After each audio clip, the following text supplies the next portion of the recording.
Hello, this is Kevin Crane coming to you for Eclipse Corporation. If you are a programmer, analyst, or IT professional, you won't want to miss this video. Thank you for joining part 3 of the static versus dynamic forms.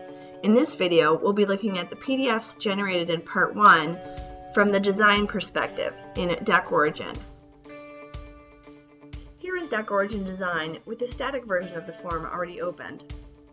It contains a statement header, which is always at the top of any page, whether it's the first page or the overflow page, as well as column headers, a detail portion which simply contains 20 occurrences of the detail, and a totals page. The second page of this form is the terms and conditions, which contains the backer information. What's different with the static form is there is no container and no page, which is covered in part 2 of the series. You'll see a dotted line wrapping the static header information. This is simply a grouping method which allows me to navigate through the hierarchy quicker. In addition, it is required to match the XML data structure.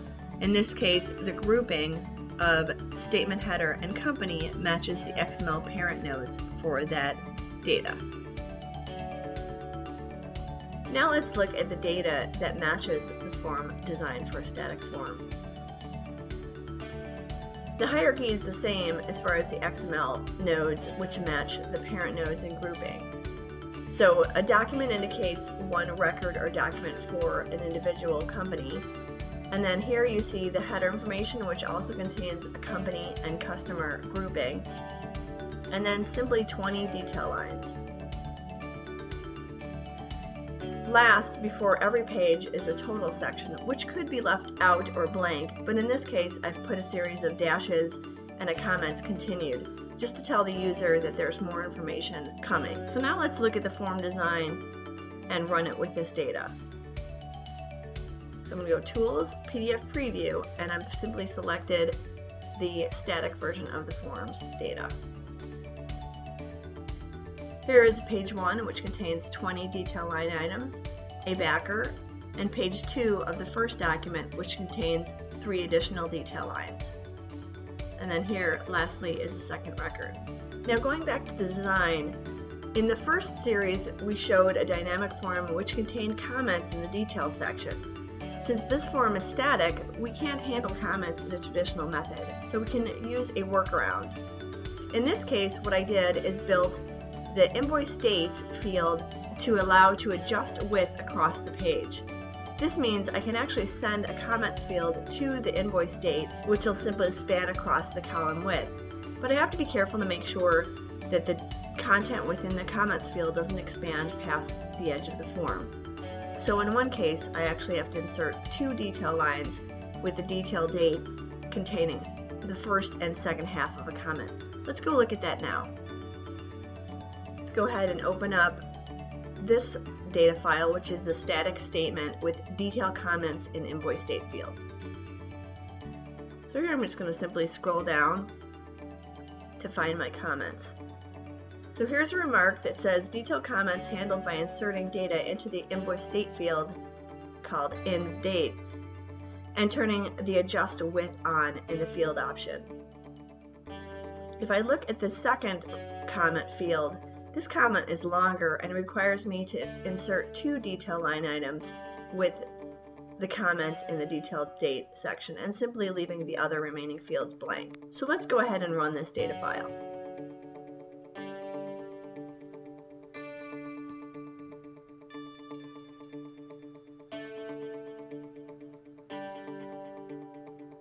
Here you can see that the comments field spreads across the detail line.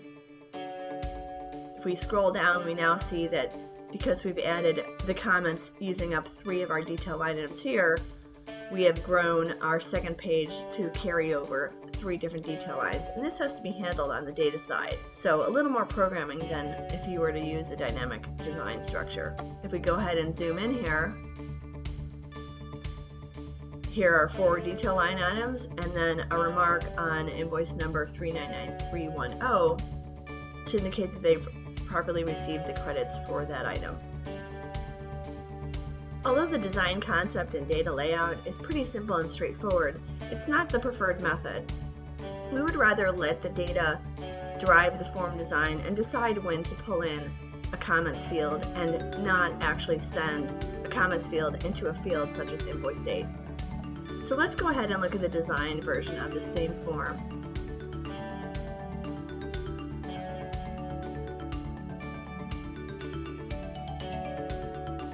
So here the form, from page 1, you can see right off the bat that it's much more simple of a design. It still has a statement header, just as it did on the first form, but it's going to have an alternate statement header for the overflow page, which is smaller and allows us to capture more detail line items. Here's the detail header, which becomes a repeated object on overflow, which we'll discuss later. Then I've grouped together 2 actual panes for the detail section. The first section is the detail, which we saw on the static form, which has invoice date, invoice number, and so forth. So in this detail section, you simply group 2 panes underneath containing the details and the detail comments. And this object grouped together is allowed to be repeated. So you don't always have to send a detail comments, and if it's not included in the data, it'll simply be left out because the mandatory option has been turned off. The next pane we have is a continued pane, which is not mandatory but simply used as a footer if the detail section overflows. This is used on a dynamic form in lieu of the static form commenting continued in the net total. Next we have a statement overflow header. If you look at this header, it's much smaller than the header above. Next we have a totals pane, which is mandatory but only is called at the very end of this document or record. This design is exactly the same as the statement in the static version, but is only used once, in lieu of also using it as the overflow continued page. Page 2 of our dynamic document is the same as page 1, except it's structured in a dynamic format. Instead of having text hard-coded on the page, we've set up a rich text format file to carry all of the terms and conditions content instead of having it embedded in the form. The advantage of this is that the legal department can control the content of the terms and conditions without affecting IT's design form. At the top of the hierarchy we have a page, then a container, which is required to define the boundaries of where the pane should scroll into. Then we have a pane called backer with a single field called backer RTF. In the data file, we'll pull in the rich text format file, as well as we've tagged a field which will carry jurisdiction. This indicates, just as a static form, the jurisdiction where the terms and conditions apply. If you look at the backer field, it has adjust height turned on as the option, and this simply means that this field will grow until necessary to include all the content from the RTF file. Let's go ahead and look at the RTF file now.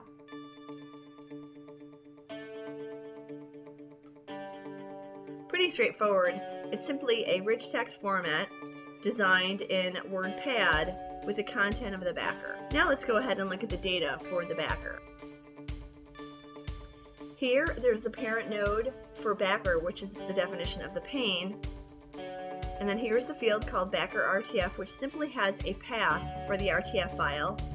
And then a field called jurisdiction, which simply indicates, again, the province in which the terms and conditions apply. So let's go ahead and look at this data and form being run together.